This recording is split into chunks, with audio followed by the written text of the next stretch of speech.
Friends, Dave Paulides, CanAm Missing Project, copyrighted edition for our video channel. The executive producer of the show is in the building. Huck is being a very good girl today. I think she's happy that we're home from the conference. I know she is because she was going crazy when we came in. So, she's a good girl. Yeah, it's a good pup. Good pup. Oh, you like scratchings of the head? Oh, that feels so good.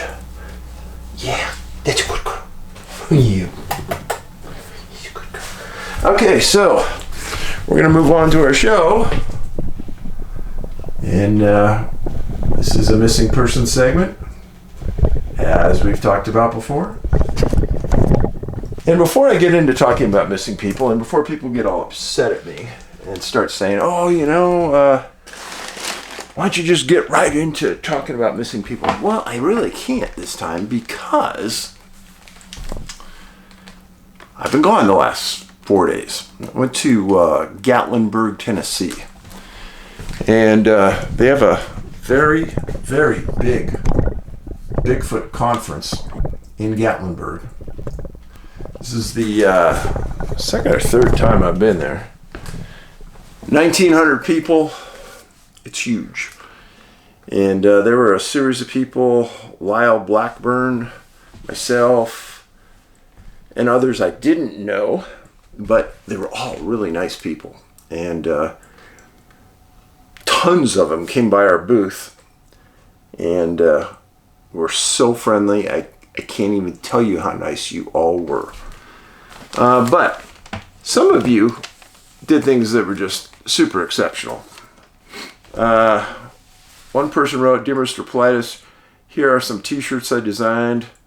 I would love the opportunity to discuss possibilities with you. I want to help grow the village, give the villagers what they're asking for." This person, they did a few pretty cool things.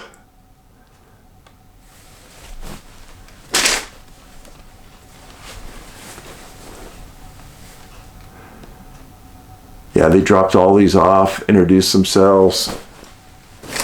They were so funny. Giddy up, and this is the kindness revolution, right? Other people came by, dropped off some stickers. Oh yes, there's humor in this group. Other people came by and brought treats for Huck. Oh yeah, Huck will play pull toy with that. One lady came by and dropped off a super nice necklace made out of pottery. Very nice, very thoughtful. Another person dropped this by, and this is Huck looking at a bird. And oh yes, Huck looks at birds all the time. Chases them, wants to get them. And then a man came by. I've had you guys do things that is just so over the top nice, I can't even get over it. So one man came by, had a box. He was very humble. He goes, "Hey, Mr. Paulides, I want you to accept something," and I made it. It's taken me a while to do it, but I worked on it for a long time, and it's special to me, and you've done a lot for the community, and I want to give you this. Holy cow. Our patch, 411, inscribed on the blade. Look at this handle. On the bottom of the handle, there's a coin. And he knew that eagles are important to me. Unbelievable. And the knife comes off, you could use it. But that wasn't all this man did. And he says, "I also made 2 knives, one for you and one for Angie, custom made." And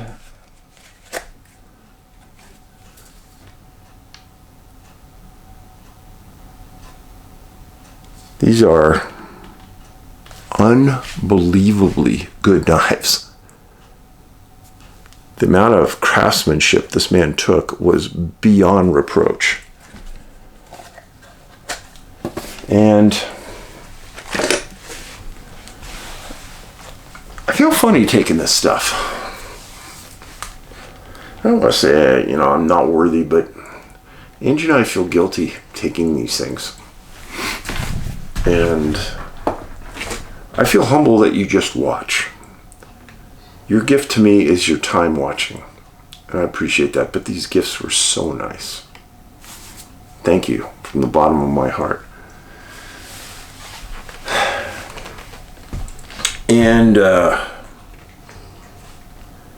other part of this weekend that was tough is that I knew that I was going to do a dedication to Scott Carpenter, one of my best buddies, my best research buddy. He lived in Maryville, Tennessee, not far at all from Gatlinburg. And the idea is that his son and daughter,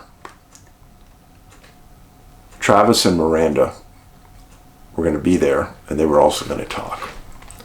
So what they wanted me to do was to get up on stage and kind of introduce who Scott was, a little dedication from me, and then invite Miranda and Travis on stage and let them talk about their dad.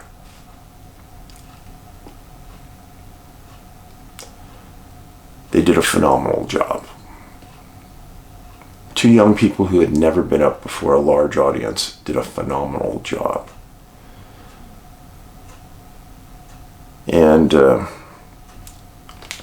so essentially when you go to one of these conferences, I sit at my table almost the whole day and I talk to you guys that come by. We sold out of stuff in the first 2 hours, so there was nothing to sell. It was just all talking to people. And Travis sat right next to me at our table the whole day. I asked him to, because I knew people would come by and want to talk about Scott. And I wanted Travis to hear what these people said about his dad. And Travis looks a lot like his dad. And a lot of people came by and said, "Are you Scott's son?" And that started a conversation that he said blew his socks off. He goes, "Dave, I didn't know all these people would say such nice things about my dad." And they did. And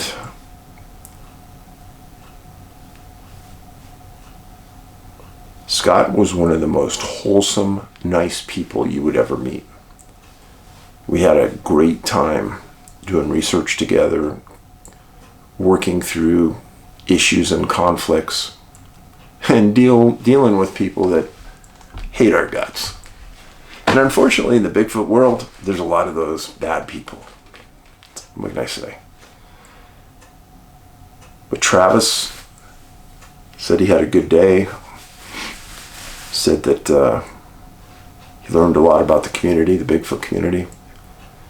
And I explained to him he had the best of both worlds today. Everyone was super nice. Well, that's all I want to really say about that, other than it was emotional to Angie and I, because we both love Scott so much. But today is a day about missing people. Two missing people. First one involves a man named Lester Shaffer. And Lester disappeared in Michigan. And he was 70 years old, May 24th, 1974. And he disappeared on Drummond Island, way up in northeast Michigan, right near the Canadian border. His residence was in Edwardsburg, where he lived with his wife. Family had 3 girls that were grown. He moved there in 72. He had 3 daughters and grandkids. And he was healthy. Well, on that weekend, Memorial Day weekend, took a drive with his grandson, Gary Barnett, 15 years old, from Mishawaka. And they traveled to Drummond Island to go mushroom hunting. Mushroom hunting is a subcategory of people who have disappeared. It's a specialized category that I've talked about extensively. Well, they arrived at the far northwest portion of the island. Very desolate, no people around.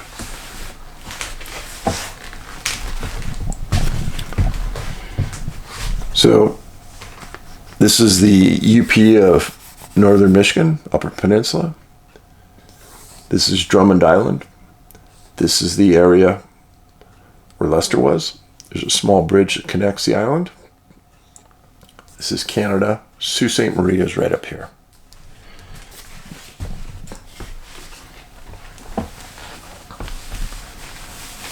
Well, on the 24th, Gary and Lester went into the woods looking for mushrooms. Quite a ways into the day, afternoon, Gary got tired and told his grandpa that he was going to go back to camp. Grandpa said, "That's fine. I'll be back a little bit later. I'm going to keep looking." About 4 or 5 o'clock, Lester hadn't returned, and Gary went out looking for him. Knew the area where he was at. Searched, called his name, didn't hear anything, couldn't find him. Gary came back, found help, found law enforcement, and they arrived late that night. This was in Chippewa County, Michigan, an area where several people have disappeared that I've talked about and researched. The Michigan State Police also took responsibility and also responded.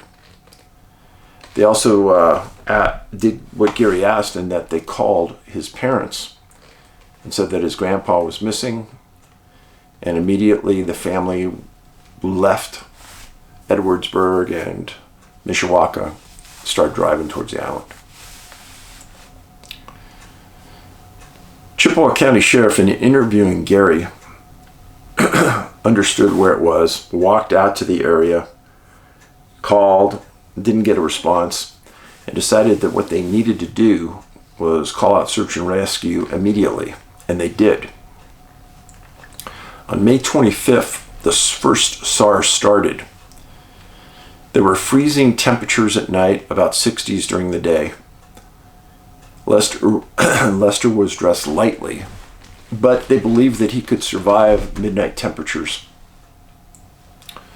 On the 25th, Michigan State Police brought tracking dogs.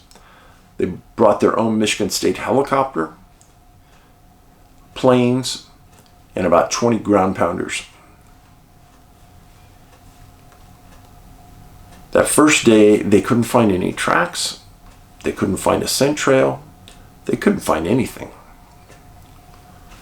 Well, they called for more reinforcements, and they got them. The next day, 60 to 70 ground pounders responded, and they went to the area that Gary directed them. And late that day, the family started to arrive. They were concentrating on a 5-mile stretch of swampy woods, per the Michigan State Police and Chippewa County Sheriff. The family wanted to get involved, and Michigan State Police said that they couldn't search. I've heard this before, and how do I describe this? I'm in the middle of the road on this. I understand why you don't want trained search and rescue people in there. Now, if you don't have enough searchers, I think sometimes you have to put the family out there. They had up to 70 during the day. That was a pretty good response. So maybe keeping them out was the right thing. But they felt like they weren't doing anything. And they stayed around and watched, and they weren't making any progress. On the 29th, search and rescue on the first round for 4 days was halted. They had done shoulder-to-shoulder searching through the area that he was last seen, and they had nothing. So the next day, May 30th, ground and air started again on a limited basis. The planes were searching the impassable areas according to search and rescue. And when I read that, I was a little bit thrown off. If something is impassable for ground searchers, then why are they searching it? If it's impassable for search and rescue to get through, how did Lester get through there? In my movie, Missing 411, The UFO Connection, I interviewed a search and rescue individual. And his quote was important. He says, "No area is off limits to me to search. I can search anywhere. And if you're young and you're in shape, I'll bet you can." Well, they also found some Boy Scouts from Sault Ste. Marie that were trained in search and rescue. And they had responded. And they were starting to search. The Michigan State Police stated that there was a 50% chance that Lester was dead, in their estimation. On May 31st, a heavy thunderstorm came into the area, and they had to terminate the search. They stated that there was very little food on that island. I also found that an interesting statement, because Lester and his grandson were there picking mushrooms. So there must have been some food, right? Well, on June 1st, the scouts came back again, searching the areas that had been searched before, and searching some new areas. Michigan State Police were getting frustrated because their canines couldn't find a scent. Professional trackers that they brought in couldn't find any tracks. They were absolutely on a dead end. On June 2nd, all searches were terminated. Nothing found, and they got frustrated. And then I was really thrown aback because on June 4th, they came back again. And this time they searched the area heavily with 3 different airplanes and helicopters. Now, what surprises me about this is that the family wasn't there. So who was pushing the search teams to go back out again and again and again? Other than they just couldn't believe they weren't finding it. Now, they had interviewed Gary several times. Solid. Knew exactly where he last saw his grandpa. There was never any questions about him. Loved his grandfather. And you know, as I was doing the research on this, I felt really bad for Gary. Because that's a life memory he's going to have to carry for his entire term on terra firma. That's heavy for a young man to carry that. Now, on June 2nd, when they initially said that they were terminated, but on the 4th they came back again, Michigan State Police and Chippewa Sheriffs stated that they were looking for several things on the ground and the air.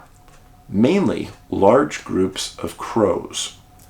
Again, I go back to my movie where another search and rescue says that's the first thing they look for is crows. Because crows will find a body and start picking at it. Now, in this case, we have a missing mushroom picker. We have point of separation between he and Gary. We have water everywhere, swamps, creeks, ponds, everywhere.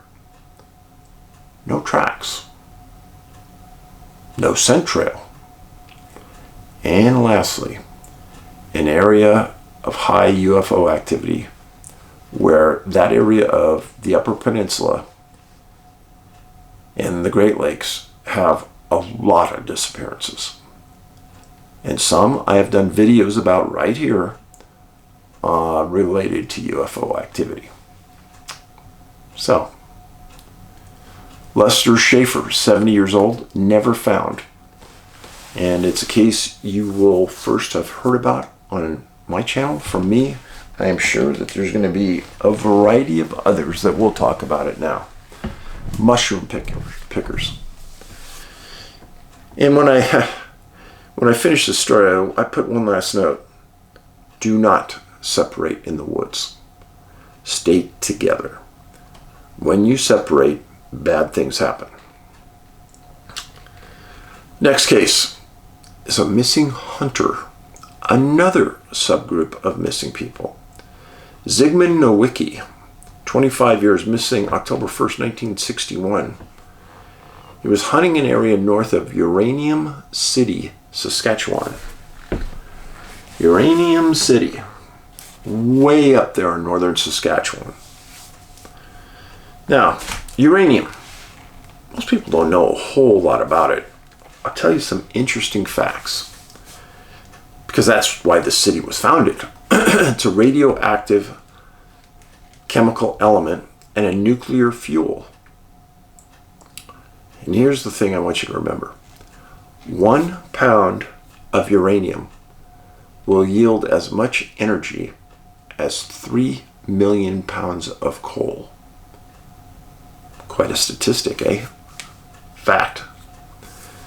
Now, in 1942, uranium kind of became a hot commodity. In 1953, exploration exploded around Uranium City in Saskatchewan. It first started as a tent city, and then in the mid-50s, the population got up to about 2,000.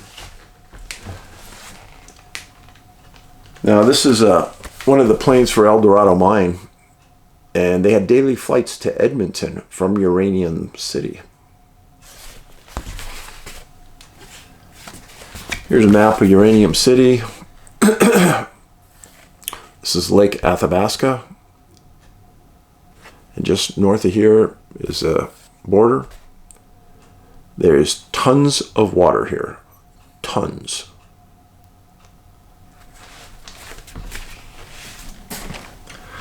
Lake Athabasca, huge lake. Huge. Remember that. Now, Zygmunt went hunting on October 1st and didn't return. Some people in the city knew where he was generally going, and when he didn't come back, they raised the alarm. RCMP started searching for him. And on October 3rd, they found his car. And it was in a dead end of a hunting area, and it was a maze of streams, creeks, swamps, and ponds. Kind of like Lester, the area he disappeared in. On October 5th, they got 20 ground pounders and an RCMP helicopter searching the area. On October 6th, 100 men got on foot and searched that area near the Beta Gamma mine north of the city. Uranium City RCMP had organized grid searches of the area. On October 17th, there were 20 searchers, and that group was enlisted to hike 3 days into an area of Wellington Lake, which was far west of Uranium City. And you had to take a strange route to get there around lakes, ponds, etc. And they went in there, spent a night, and then hiked all the way out. Took 3 days to get there. They hiked back out looking for Zygmunt. Now, Zygmunt was described as a very experienced hunter, knew his way around. Nobody thought he'd get lost. At the same time, there were 3 other groups that stayed out overnight, calling his name, looking, starting fires. One of them located a rural cabin way out in the middle of nowhere. And when they got there, there was nobody at the cabin, but there was a dog tied up outside. Now, everyone knew that Nowicki didn't have a dog, and they weren't sure whose dog it was, but they thought it must be some other hunter in the area that had left the dog there and he went out to hunt. Now, one of these groups had a brilliant idea. They went to the highest hill within 20 miles, and they started one giant bonfire. Why is that smart? Well, if you're lost, that's a signal fire, and you hike towards that, because that means there's people there to help you.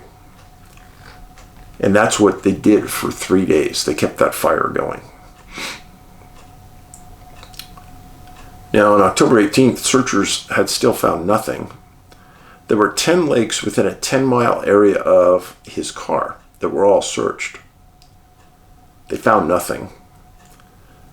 Nobody believed that he had fallen in a lake.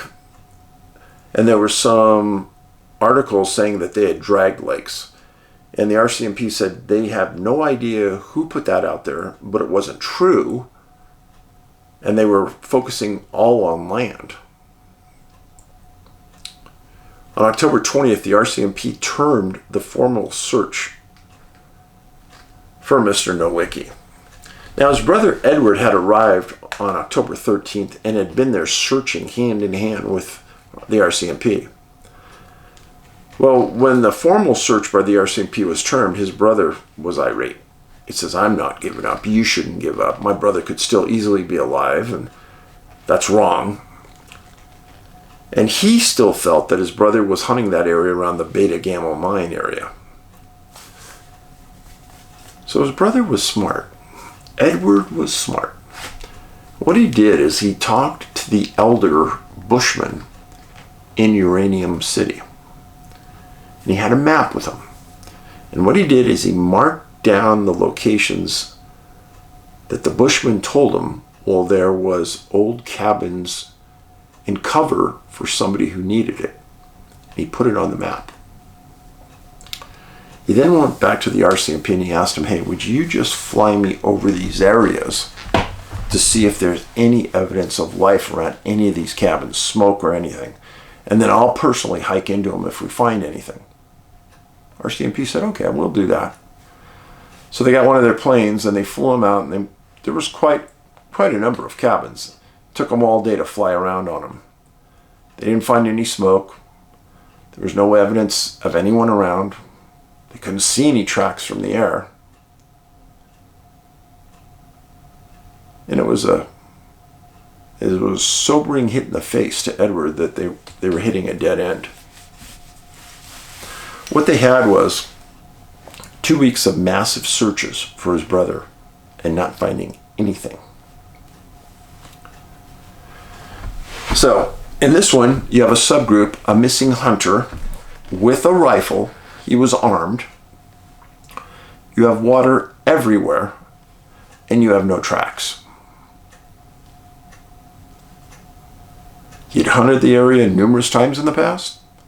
Nobody believed he got lost. He was in excellent physical condition at 25. Nobody could quite believe what happened.